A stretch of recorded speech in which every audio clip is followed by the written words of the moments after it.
Saviez-vous que 87% des gens passent complètement à côté d'une seule chose? Une chose qui pourrait transformer leur vie entière? Et si je vous disais que les maîtres spirituels et les sceptiques logiques se sont tous trompés depuis le début? Dans les 10 prochaines minutes, je vais vous révéler le secret puissant sur lequel les traditions anciennes et la science moderne sont enfin d'accord. L'équilibre parfait qui ouvre la porte à la manifestation, à la clarté et au sens profond de la vie. Ce n'est pas juste une vidéo spirituelle de plus. Il s'agit ici de la mécanique concrète de la transformation. Bienvenue sur la chaîne Le Secret de la Vie, où nous explorons l'intersection entre la sagesse ancestrale et l'amélioration pratique du quotidien. Avant de plonger dans le sujet, si vous êtes nouveau ici, cette chaîne a pour but de couper à travers le bruit ambiant et de trouver ce qui fonctionne vraiment, sans blabla, sans promesses creuses, uniquement des techniques éprouvées pour se transformer. Aujourd'hui, on va s'attaquer à l'un des plus grands malentendus du développement personnel, cette idée selon laquelle il faudrait choisir entre être spirituel ou être logique. Cette fausse dichotomie a gardé des millions de personnes coincées, comme si elles devaient choisir entre avoir la tête dans les nuages ou les pieds bien ancrés dans la rationalité. Mais si je vous disais que le plus grand pouvoir réside dans l'union des deux? Laissez-moi vous montrer comment cette intégration fonctionne réellement et pourquoi elle représente la clé maîtresse pour libérer tout votre potentiel. Le problème des approches unilatérales. Commençons par identifier le problème. Observez autour de vous. Il y a deux grands types de personnes qui galèrent avec leur croissance personnelle. D'abord, les profils purement spirituels. Beaucoup de personnes spirituelles, elles ont une chose mais pas les deux. Laquelle? Elles ont juste la tête dans les nuages. Ces personnes parlent sans arrêt d'énergie, de vibration, de manifestation, mais souvent, leurs idées semblent déconnectées du concret. Elles peuvent méditer pendant des heures, mais ne savent pas gérer leurs finances ou leurs relations. Elles ont de magnifiques visions, mais elles peinent à les réaliser dans le monde physique. Et comment réagit la majorité des gens face à elles? Ah, t'es une personne spirituelle? Tu racontes n'importe quoi. Et honnêtement, peut-on vraiment leur en vouloir? Quand la spiritualité n'a aucun ancrage, elle finit par paraître déraisonnable. À l'opposé, on trouve les profils purement logiques. Ceux-là ont les deux pieds dans la logique. Ces personnes rejettent tout ce qu'elles ne peuvent pas mesurer ou prouver. Elles excellent dans les systèmes, les méthodes, mais ressentent un vide profond, comme si quelque chose d'essentiel leur échappait. Ils disent des choses comme « on ne va pas là-dedans ». Ils se moquent des concepts spirituels sans jamais vraiment les explorer. Leur attachement rigide à ce qui peut être prouvé les ferme à des dimensions entières de l'expérience humaine. Ces deux approches sont fondamentalement incomplètes. La personne uniquement spirituelle manque de pouvoir de manifestation. La personne uniquement logique manque de vision et de sens. Les deux finissent par stagner, se demandant pourquoi leur méthode ne donne pas les résultats espérés. La solution? Je vous dis d'avoir les deux. Ce n'est pas juste une belle philosophie, c'est une approche pratique de la transformation qui fonctionne au niveau neurologique, psychologique et même, oui, métaphysique. Le corps, le pont entre deux mondes. Mais alors comment intégrer concrètement ces deux approches? La réponse réside dans la compréhension du corps comme un pont entre le monde physique et le monde métaphysique. Et ce n'est pas un hasard, il y a une méthodologie profonde derrière ça.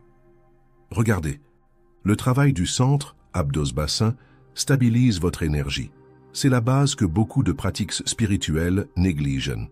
Quand votre centre est faible, votre énergie se disperse avant même de pouvoir se manifester. Les flexions arrière, comme les extensions du dos, ouvrent le cœur et les centres énergétiques. Elles créent un espace pour une conscience élargie, tout en gardant une stabilité de base. Les torsions détoxifient le corps et les canaux énergétiques.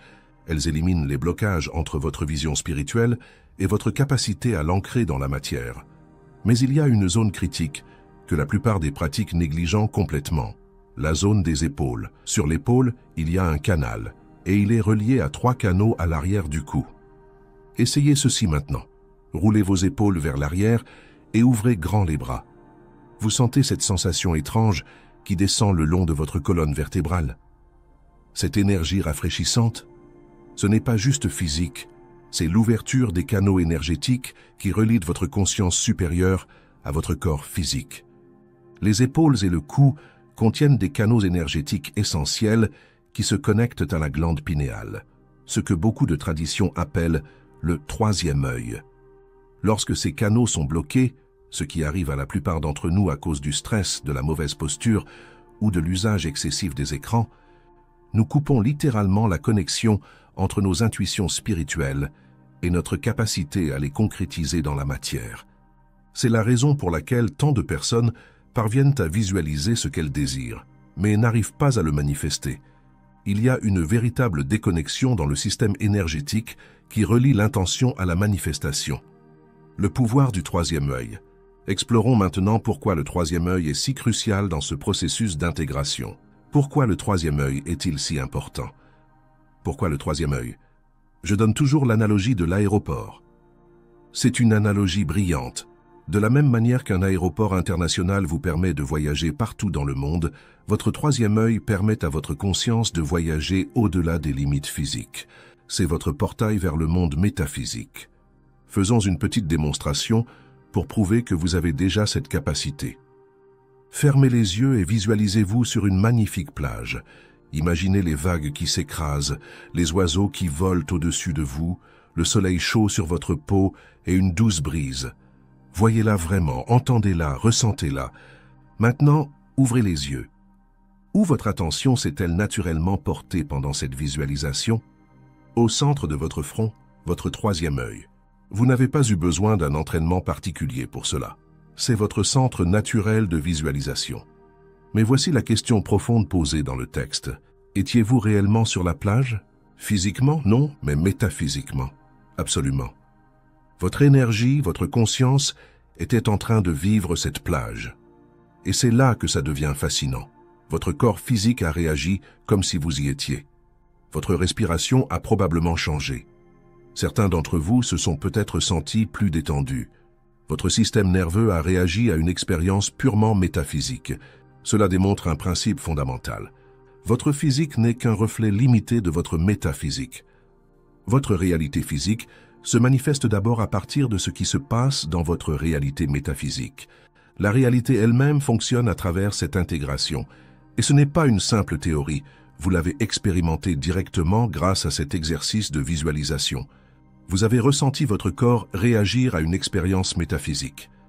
Ce même principe s'applique à tous les domaines de votre vie. Lorsque vous maîtrisez cette intégration, la manifestation ne devient plus quelque chose que vous faites de temps en temps avec des techniques spécifiques.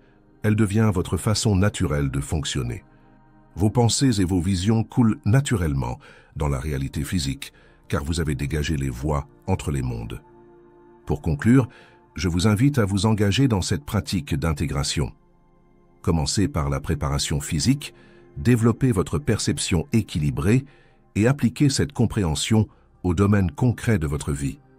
Dans les prochaines vidéos, nous explorerons chaque composant plus en détail, avec des techniques et pratiques spécifiques. Si cela a résonné en vous, assurez-vous d'être abonné et activez la cloche de notification pour ne pas manquer les prochaines étapes de ce voyage de transformation. Laissez un commentaire ci-dessous pour partager quelle partie de cette intégration vous semble la plus difficile. Est-ce la vision métaphysique ou la mise en pratique physique? Votre réponse m'aide à créer du contenu qui répond directement à vos besoins. Et souvenez-vous, vous n'avez pas à choisir entre être spirituel ou logique. La position la plus puissante, c'est l'intégration des deux. Quand votre tête est dans les étoiles et que vos pieds sont bien ancrés au sol, vous devenez une force de transformation inarrêtable dans votre vie et dans le monde qui vous entoure. Merci de m'avoir rejoint aujourd'hui. D'ici là, continuez d'intégrer, continuez d'évoluer et continuez de faire briller votre lumière.